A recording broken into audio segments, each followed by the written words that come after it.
નમસ્કાર. ગુજરાતના ઉના મત વિસ્તારમાં એવું તો શું થયું કે ચૂંટણીનો જનાદેશ આટલો બધો બદલાઈ ગયો? જુઓ, આ વાત ખાલી આંકડાઓ પૂરતી નથી. આ વાત છે શાસન માટે એક સાચો રસ્તો શોધવાની. તો ચાલો આપણે ડેટાની મદદથી આખી વાતને બારીકાઈથી સમજીએ. કોઈ પણ સાચું રાજકીય વિશ્લેષણ કરવું હોય ને તો શરૂઆત જમીનથી જ કરવી પડે. આ જુઓ ગુજરાતનો નકશો અને આ રહ્યું ઉના. આપણું ધ્યાન અહીં જ રહેશે. કેમ? કારણ કે મોટા રાજકીય વંટોળની શરૂઆત હંમેશા આવી નાની સ્થાનિક લડાઈઓથી જ થતી હોય છે. એક વાત સમજવી બહુ જરૂરી છે. ચૂંટણી એટલે કોઈ યુદ્ધ નથી. એ તો લોકો અને નેતાઓ વચ્ચેની એક વાતચીત છે, એક સંવાદ છે. અને જો ધ્યાનથી સાંભળીએ ને તો દરેક સંવાદને સમજી શકાય છે. તો આપણે આખી વાતને 6 ભાગમાં સમજીશું. પહેલાં ઉનાની જમીની હકીકત જોઈશું, પછી પરિણામોનું ઊંડાણપૂર્વક વિશ્લેષણ કરીશું અને છેલ્લે શાસનના મૂળ લક્ષ્ય સુધી પહોંચીશું. ચાલો શરૂ કરીએ. કોઈ પણ જગ્યાના રાજકારણને સમજવું હોય તો સૌથી પહેલાં ત્યાંના લોકોને સમજવા પડે. તો ચાલો આપણે ઉનાના લોકો, એમની તકલીફો અને રોજબરોજની જિંદગીને સમજવાનો પ્રયત્ન કરીએ. તો એક નજર કરીએ ઉનાની મૂળભૂત વિગતો પર. અહીં કુલ મતદારો, વસ્તીનું માળખું અને લોકોની મુખ્ય ફરિયાદો છે. એક વાત પર ધ્યાન આપજો. પાણી, ખેતીની આવક અને નોકરી, આ બધી પાયાની સમસ્યાઓ છે. અને આ ખાલી ફરિયાદો નથી. આ એ મુદ્દાઓ છે જે નક્કી કરે છે કે મત કઈ તરફ જશે. તો હવે લોકોની વાત પરથી સીધા આવીએ ચૂંટણીના આંકડા પર. આ આંકડાઓ પોતે જ એક વાર્તા કહે છે, મતદારોનો એકદમ સ્પષ્ટ સંદેશ. 2022માં લગભગ 63% મતદાન થયું. હવે આ આંકડો 2017 કરતાં સહેજ ઓછો છે. તો સવાલ એ થાય કે શું લોકોમાં કોઈ નિરાશા હતી? શું મતદારો ઉદાસીન હતા? આ સમજવું જરૂરી છે. બીજી બાજુ ભાજપનો વોટ શેર જુઓ, 56.46%. આ કોઈ નાની સૂની જીત નથી. આ એક સ્પષ્ટ અને નિર્ણાયક જનાદેશ હતો. અને એની સરખામણીમાં કોંગ્રેસને મળ્યા લગભગ 31% મત, એટલે કે લગભગ 25%નો મોટો તફાવત. રાજકારણમાં આટલો મોટો ફેરફાર સામાન્ય નથી. હવે આ ટેબલ પર નજર કરો. આ છેલ્લા 25-30 વર્ષની આખી કહાણી કહી દે છે. 1995થી લઈને 2017 સુધી. જો હાર જીતનું અંતર કેટલું ઓછું હતું. લડાઈ એકદમ કાંટાની ટક્કર જેવી હતી. પણ પછી અચાનક 2022માં ભાજપનો વોટ શેર સીધો 56%એ પહોંચી ગયો. આ કોઈ નાનો ફેરફાર નથી. આને રાજકીય ભૂકંપ જ કહેવાય.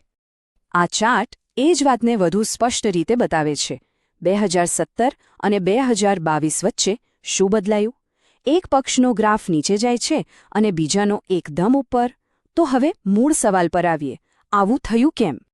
પરિણામ શું આવ્યું એ તો આપણે જોયું, પણ હવે સૌથી અગત્યનો ભાગ આવે છે કે આવું શા માટે થયું. ચાલો આ પરિણામ પાછળના કારણોને ઊંડાણપૂર્વક તપાસીએ. કોંગ્રેસની પરિસ્થિતિને સમજવા માટે ચાલો એક સ્વોટ એનાલિસિસ કરીએ, એટલે કે એમની શક્તિઓ, નબળાઈઓ, તકો અને સામે રહેલા જોખમો. જેમ કે એમની પાસે અનુભવી ઉમેદવાર હતા, જે એક મોટી શક્તિ છે, પણ સાથે જ સંગઠનમાં કેટલીક ખામીઓ અને ભાજપનું વધતું વર્ચસ્વ એ મોટા જોખમ હતા.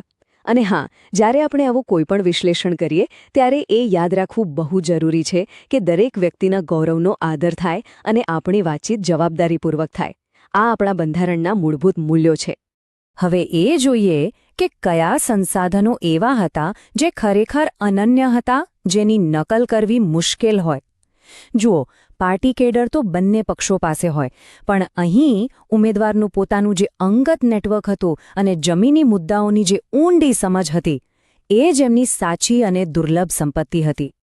સારું, તો અત્યાર સુધી આપણે સમસ્યાનું નિદાન કર્યું. હવે વાત કરીએ ઉકેલની.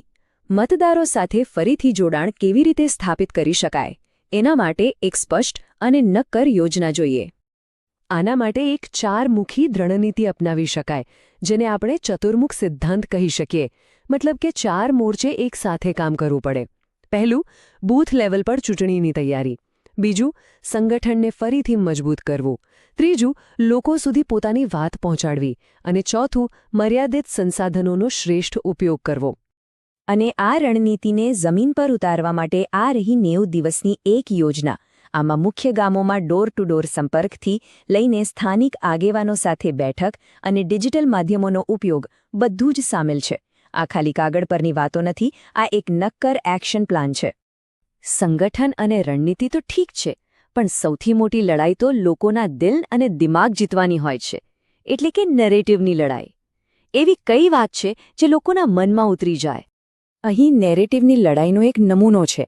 વિપક્ષ જ્યારે સૌનો વિકાસ જેવો મોટો નારો આપે ત્યારે એનો જવાબ મોટા નારાથી નહીં પણ સ્થાનિક હકીકતોથી આપવાનો. સબકે સપને નહીં હુએ પૂરે આ કહીને વાતને સીધી લોકોના અનુભવો અને અધૂરા વચનો સાથે જોડી દેવાની છે. અને એ યાદ રાખવું જરૂરી છે કે લોકો સાથે કોઈપણ પ્રકારનો સંવાદ કરતી વખતે એમની અંગત માહિતીની ગોપનીયતા અને એમની સંમતિનું સન્માન કરવું એ સર્વોપરી છે, જે આપણા દેશના કાયદાકીય માળખાનો એક મહત્વપૂર્ણ હિસ્સો છે. અને આ બધાનો સાર એક વાક્યમાં: ભરોસો વું ભીમ. જો આ ખાલી એક સ્લોગન નથી, આ એક પ્રયાસ છે. રાજનીતિને મોટા મોટા રાષ્ટ્રીય મુદ્દાઓથી ખસેડીને સ્થાનિક વિશ્વાસ અને ઉમેદવારની વ્યક્તિગત જવાબદારી પર કેન્દ્રિત કરવાનું. તો ચાલો હવે આ બધી ચૂંટણીલક્ષી વાતોથી આગળ વધીએ અને રાજકારણના સાચા હેતુ પર આવીએ. અને એ હેતુ છે અસરકારક અને લોકો કેન્દ્રિત શાસન. આ વાત બહુ મહત્વની છે. ડેટા અને રણનીતિ આ બધું ચૂંટણી જીતવા માટે નથી. આ તો લોકોની વધુ સારી રીતે સેવા કરવાના સાધનો છે. અંતિમ લક્ષ્ય સત્તા નથી, સેવા છે. અને એટલે જ આપણે આ એક સવાલ સાથે આ ચર્ચા પૂરી કરીશું. કોઈપણ નેતા મળેલા જનાદેશને લોકોના જીવનમાં સાચા અર્થમાં સુધાર લાવવા માટે કેવી રીતે વાપરી શકે? કારણ કે ચૂંટણી જીતવી એ અંત નથી, એ તો કામની અસલી શરૂઆત છે. જો તમે લોકકેન્દ્રિત નેતા બનવા અને તમારા મત વિસ્તારને ઉન્નત કરવા માંગતા હો તો blueprintstrategies.ai નો mgr@blueprintstrategies.ai પર સંપર્ક કરો અથવા 0800 420 1602 પર કોલ કરો. રાજકારણથી પરનો હેતુ.